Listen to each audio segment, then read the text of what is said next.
Welcome to session 9 of business law. In this session, we will concern about wagering agreements. The topics covered in this session are introduction, effects of wagering agreements, exceptions, essentials of contingent contracts, rules regarding enforcement of contingent contracts, and quantum merit. First, we'll understand what are wagering agreements, right? So wagering agreements, according to Sir William Anson, it is a promise to give money or money's worth upon the determination or ascertainment of an uncertain event. तो wagering agreement ये वो agreement होता है कि जिसमें एक party promise करती है मनी पे करने के लिए या मनी की वैल्यू पे करने के लिए जब कोई अनसर्टेन इवेंट होता है तब वो देगी, मीन्स हैपनिंग और non happening of some future event. So in other words we can say that an agreement between two persons under which money or money's worth is payable by one person to another on the happening or non-happening of a future uncertain event. These kind of events are known as wagering event, and the contract or the agreement between the parties is known as wagering agreement. For example, A and B bet as to whether it would rain on a particular day. अब यहाँ example से clear हो जाएगा. यहाँ पर दो parties है A और B जिन्होंने बेट लगाई कि आज पर्टिकुलर डे पे रेन होगी, right, whether it would rain on a particular day और not. A promised to pay 100 to B if it is rain. A ने प्रॉमिस किया कि वो B को पे करेगा 100 रुपीज अगर रेन होती है तो, and B is promising for not raining, right. So B promise करता है यहाँ पर कि वो भी इक्वल अमाउंट पे करेगा ए को कि अगर रेन नहीं होती है, right. So this is what an agreement of wagering. So this is the example of wagering agreement. Now let's see what are the effects of wagering agreement. देखिए इफेक्ट क्या है यहाँ पर. इफेक्ट इज कोई भी ऐसा एग्रीमेंट जो wagering agreement की कैटेगरी में आता है that will be treated as void. So section 30 provides agreements by way of wager they are void and no suit shall be brought for recovering anything alleged to be won on any wager or interested to any person to abide by the result of any game or other uncertain event on which any wager is made, right. So section 30 भी ये कहता है as per section 30 it is written that कोई भी agreement जो Vaser की help से हुआ है तो इस टाइप के एग्रीमेंट सभी वॉइड होते हैं और इसके अगेंस्ट कोई सूट फाइल नहीं की जाती और कोई रिकवरी नहीं दी जाती. For example A borrow ₹500 from B to pay to C. A ने बोरो किया बी से 500 रुपीज ताकि वो सी को दे सके. To whom B has lost a bet. So the contract between the B and A is valid contract. Now is lotteries. अब देखते हैं लॉटरीज का क्या है agreement. Lottery it is an arrangement for the distribution by chance among persons purchasing tickets. The dominant motive of participant need not to be gambling, right. तो यहाँ पर क्या है कि लॉटरी एक इस तरीके का अरेंजमेंट है कि यहाँ पर by chance they are distributing the tickets, purchasing the tickets basically, right. तो यहाँ पर participants का main motive क्या है, it's not gambling. So where a wagering transaction amounts to a lottery, it is illegal as per section 29A of IPC. Exceptions to the rule. Transactions which are held not wagers. तो कोई भी ऐसी transactions जो share से related है या goods या delivery of goods से रिलेटेड है तो वो वेजरिंग एग्रीमेंट्स की कैटेगरी में नहीं आएंगी. सेकंड, कोई भी ऐसा एग्रीमेंट जो कि प्राइस कंपटीशन से रिलेटेड है, लाइक पिक्चर पजल्स है, एथलेटिक कॉम्पिटिशन्स हैं, these games are also not wagers. So agreement to enter into a wrestling contest in which the winner was to be rewarded by the entire sale proceeds of the ticket. Third is an agreement to contribute a plate. An agreement to contribute a plate or prize of value of above 500 to be awarded to the winner of a horse race. It is as per section 30. So these are also held not to be a wagering contract. Contracts of insurance. These are also not wagering agreements because इसमें बेशक जो insurer है वो उसका insurer payment करता है money की and it depends on the happening of some future uncertain event, but still it is not a wagering agreement. Here the contract of insurance differ from wagering agreements. How? First, it is only person possessing an insurable interest that is permitted to insure life or property and not any person as in case of wager. अब देखिए insurance में क्या है कि insurable interest का principal apply होता है. यहाँ पर पर्सन इंश्योर करा रहा है अपनी लाइफ को या फिर अपनी प्रॉपर्टी को, तो इसीलिए ये एक वेजरिंग एग्रीमेंट नहीं है, ये एक वैलिड कॉन्ट्रैक्ट होगा. In case of fire and marine insurance only the actual loss suffered by the party is paid by the company.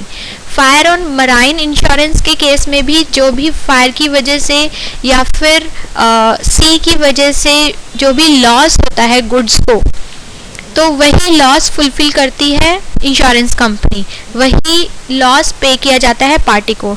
It's not the full amount for which the property is insured. Full amount जितने amount से insurance कराई है property की वो पूरा का पूरा amount नहीं पे किया जाता, सिर्फ वो अमाउंट पे किया जाता है जितना कि लॉस बियर करता है insured. C is contract of insurance. These are regarded as beneficial to the public and are therefore encouraged, right? And wagering agreements on the other hand, these are considered to be against public policy.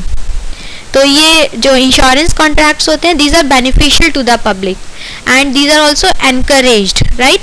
But in case of wagering agreements these are considered to be against the public policy. Public policy के against ही treat किए जाते हैं wagering agreement, जबकि insurance contracts welfare के लिए public welfare के लिए consider किए जाते हैं.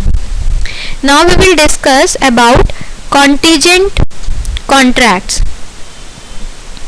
Contingent contract is a contract to do or not to do something if some event collateral to such contract does or does not happen, right?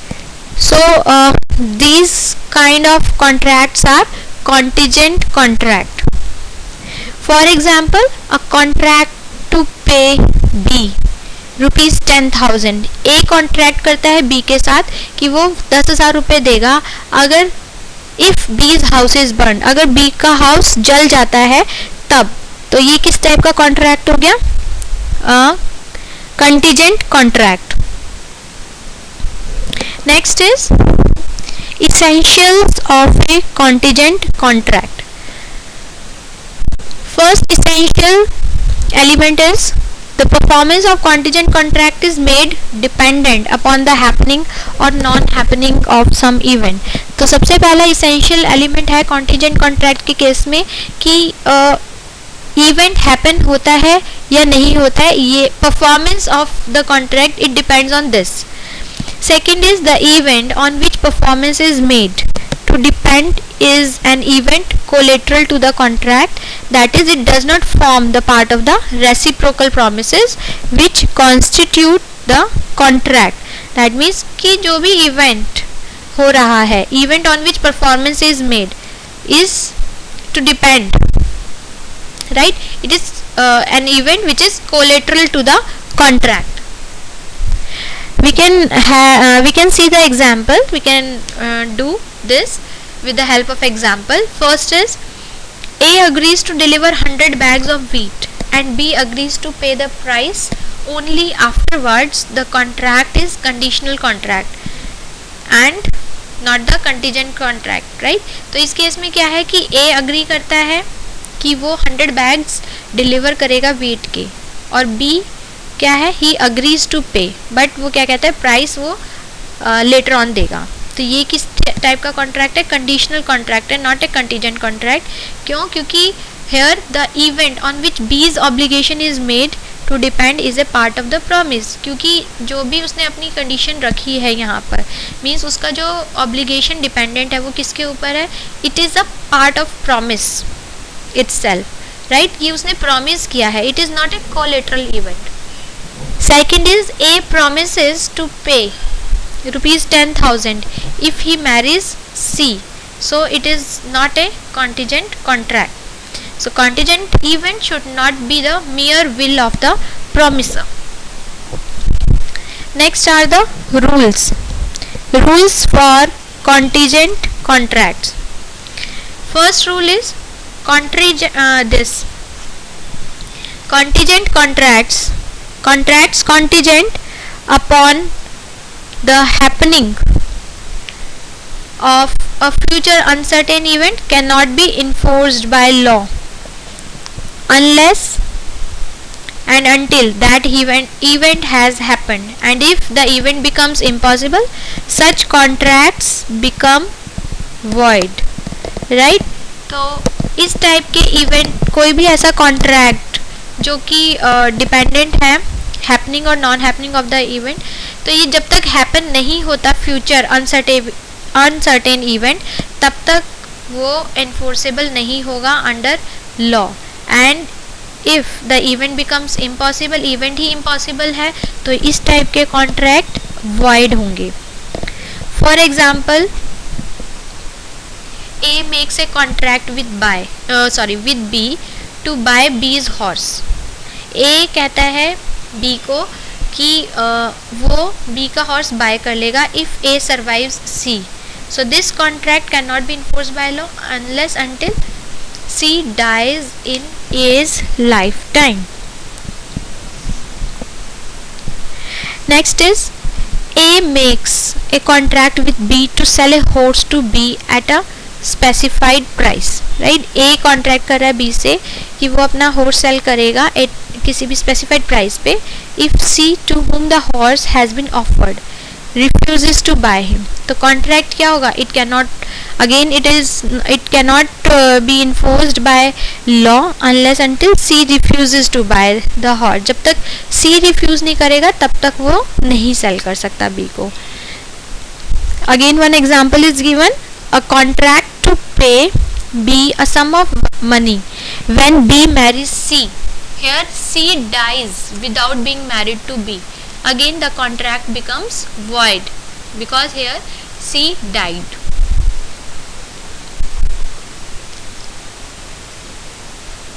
A agrees to pay B a sum of money if B marries C. Again C marries D. So the marriage of B to C must now be considered impossible. अब यहाँ पर जो B की marriage है वो possible नहीं है C के साथ, सो ये इवेंट इम्पॉसिबल हो गया। Although it is possible that D may die and C may afterwards marry B.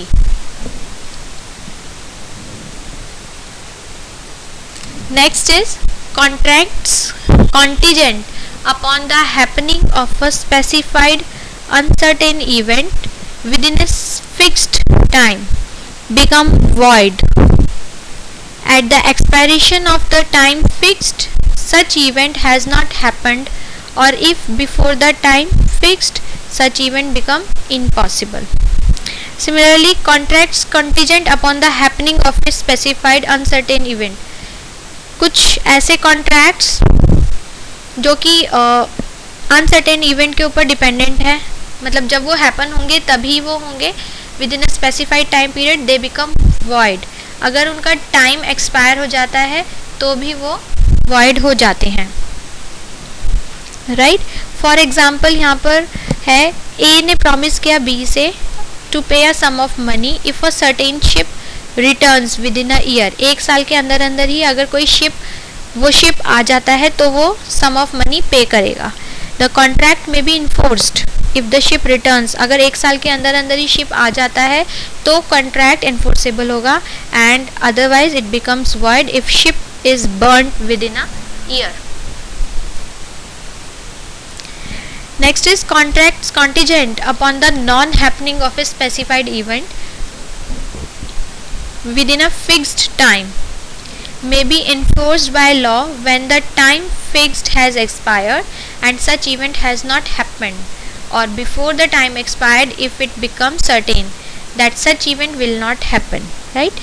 तो ये भी हो सकता है कि ऐसे कॉन्ट्रैक्ट जो कि कंटिजेंट है non happening of a specified event, एक पर्टिकुलर टाइम पीरियड में अगर हैपन नहीं होगा पर्टिकुलर इवेंट तो कोर्ट इन्फोर्सेबल बाय लॉ होगा.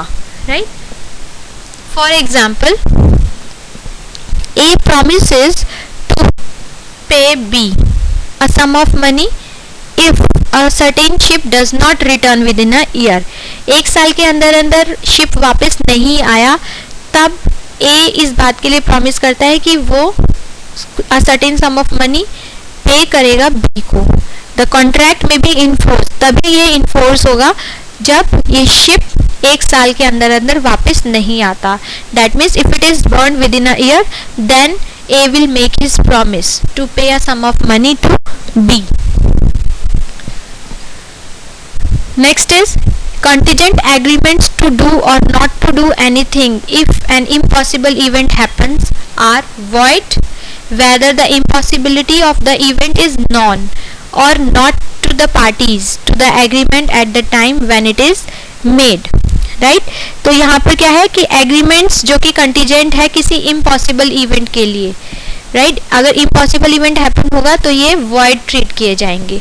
तो इसके लिए example है A agrees to pay B rupees 1000 if 2 parallel straight lines should enclose a space. तो ये एग्रीमेंट क्या है, शुरू से ही void है, कभी भी 2 पैरेलल लाइंस मिल नहीं सकती.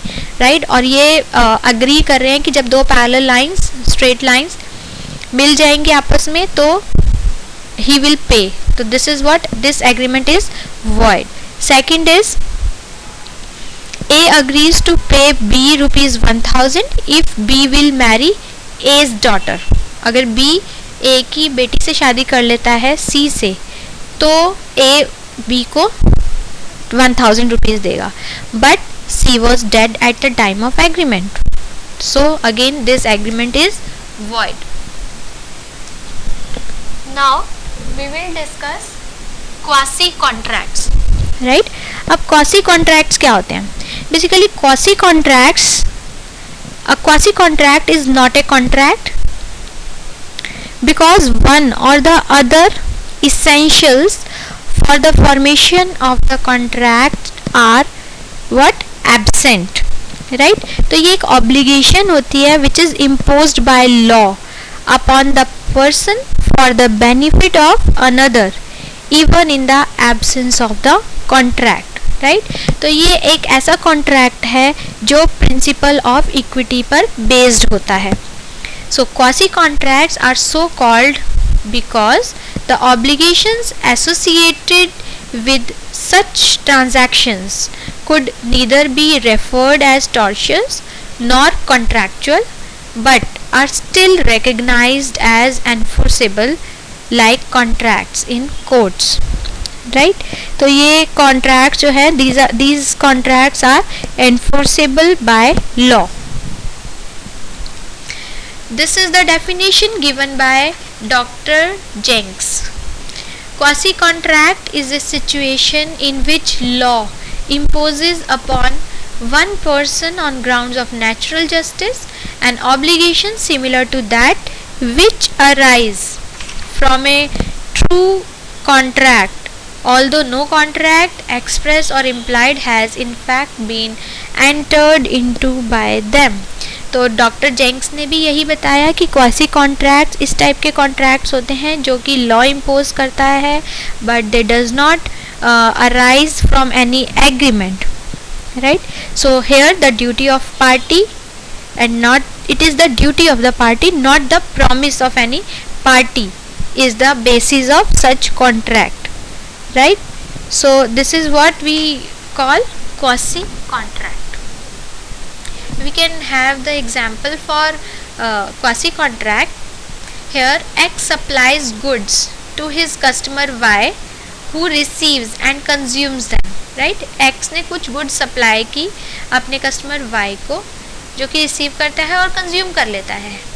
Here Y is bound to pay the price. Y's acceptance of goods constitutes an implied promise to P. Means यहाँ पर Y ने गुड्स एक्सेप्ट की, कंज्यूम कर ली, तो ये ऑटोमेटिकली एक इम्प्लाइड प्रॉमिस है पे करने का. So this type of contracts are known as tacit contracts. So if goods are delivered by the servant of X, अगर X का सर्वेंट Z को डिलीवर करता है goods, mistaking Z for Y, then Z will be bound to pay compensation to X. यहाँ पर Y obligation, Y की obligation नहीं होगी पे करने की, यहाँ पर ऑब्लिगेशन होगी Z की, because it is the mistake of Z. Now he will be bound to pay compensation to X for the value. This is what quasi contracts. Now let's discuss which contracts are deemed to be quasi contracts. First type is claim for the necessaries supplied to a person incapable of contracting or on his account. Means if the person who has supplied the necessaries to a person who is incapable of contracting or anyone whom such incapable person is legally bound to support, he is entitled to claim their price from the property of such incapable person. Right, जैसे इसको हम example से समझ सकते हैं. For example A ने B को supplies the. Right, A supplies B क्या है, एक ल्यूनेटिक पर्सन है और उसने उसको कुछ नेसेसरीज की गुड्स सप्लाई करी है. मिस्टर A ने B को कुछ नेसेसरीज ऑफ लाइफ सप्लाई की है. Right, so here A is entitled to be reimbursed from B's property. इसका मतलब ये नहीं है कि उसने सप्लाई की है तो B is not bound to make payment. Yes, A can take payment, he can reimburse his payment from B's property. Why? Because A supplies goods which are of necessaries for life. Right, second is reimbursement of person paying money due by another in payment of which he is interested. That means कोई भी ऐसा person जो कि interested है in the payment of money which another is bound by law to pay and who therefore pays it, he is entitled to reimbursed by the other. We can take example. For example, the goods belonging to A were wrongfully attached in order to realize arrears of government revenue due by G.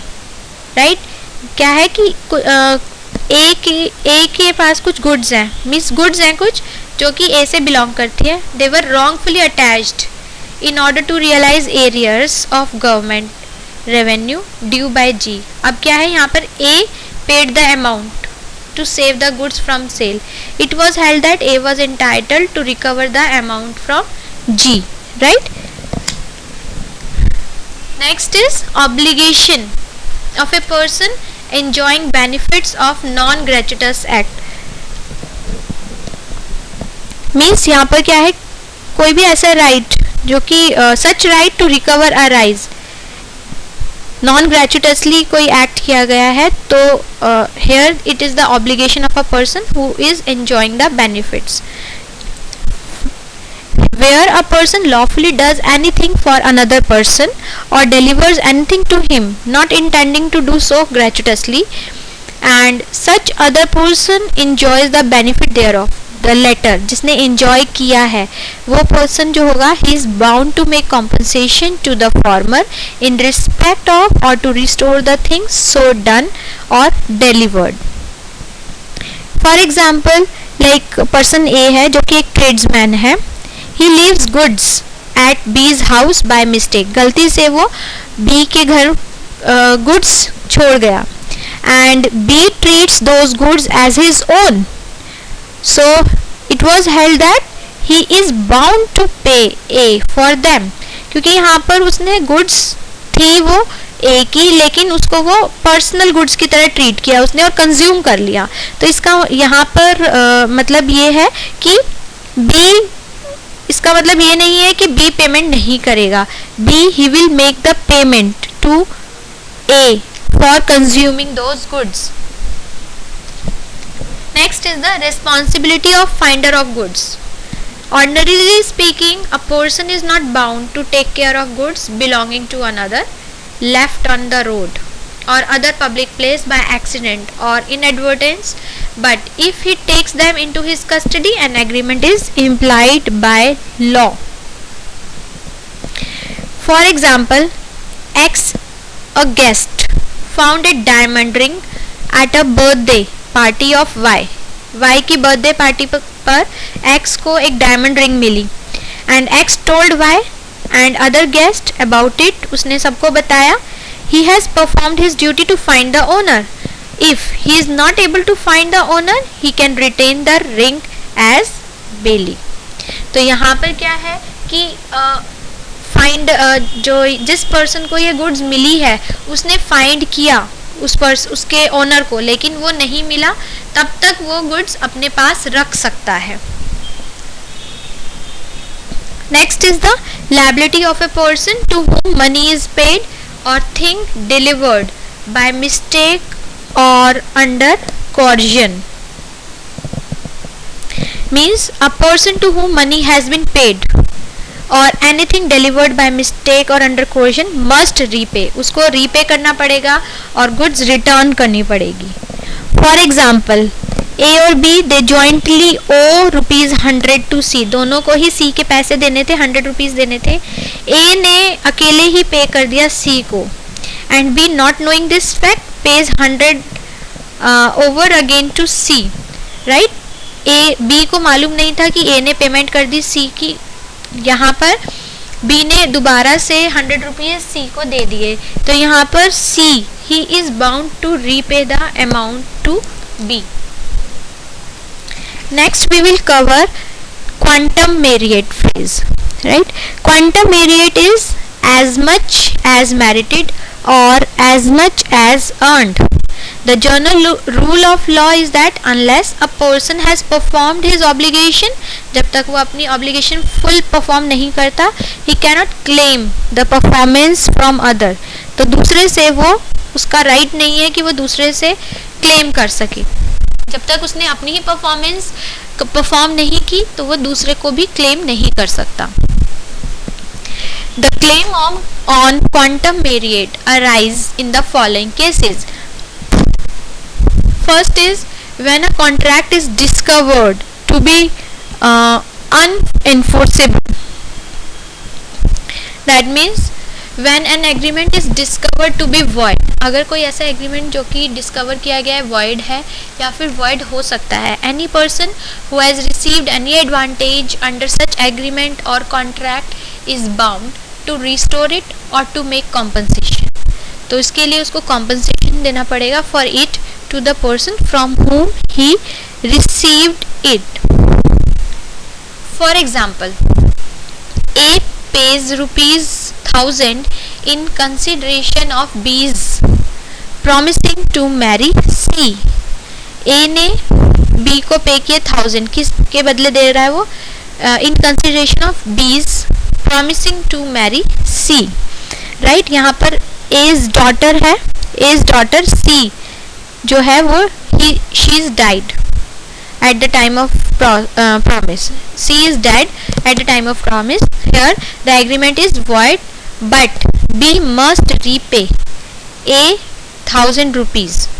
यहाँ पर C dead है तो ये agreement void हो गया, लेकिन यहाँ पर B जो होगा he must repay to A ₹1000. Second is when one party abandons or refuses to perform the contract. अगर एक पार्टी रिफ्यूज़ करती है कॉन्ट्रैक्ट परफॉर्म करने के लिए.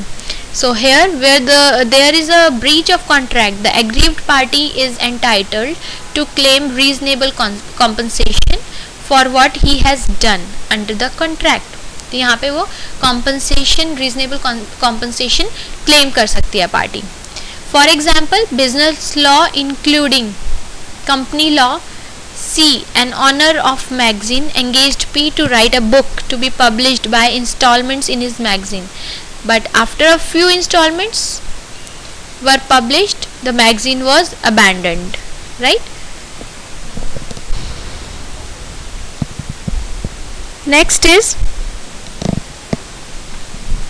magazine was abandoned or stopped. So it was held that P could claim payment on quantum Marriott for the part already published, right?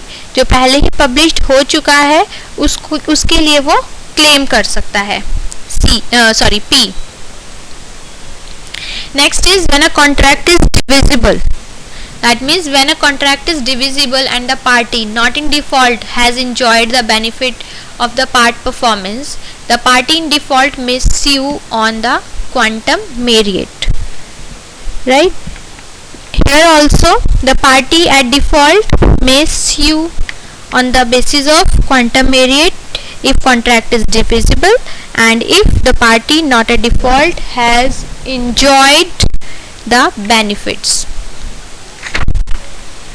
Next is when an indivisible contract is completely performed but badly. The party at default may claim the lump sum. यहाँ पर party जो है वो lump sum amount claim कर सकती है जो कि default कर रही है party. Less deduction for bad work if the conditions like contract is indivisible, contract is for lump sum, contract is completely performed and contract is performed badly are been satisfied. For example, A agreed to decorate B's flat for a lump sum of $750. A did the work but B complained for faulty workmanship. Right A ने काम किया लेकिन B complain कर रहा है faulty workmanship के लिए. So it cost B 204 pounds to remedy the defect. So this is the end of the session. At the end you have to give answer for two questions. One is explain the essentials of a contingent contract and second is what are quasi contract. Thank you so much.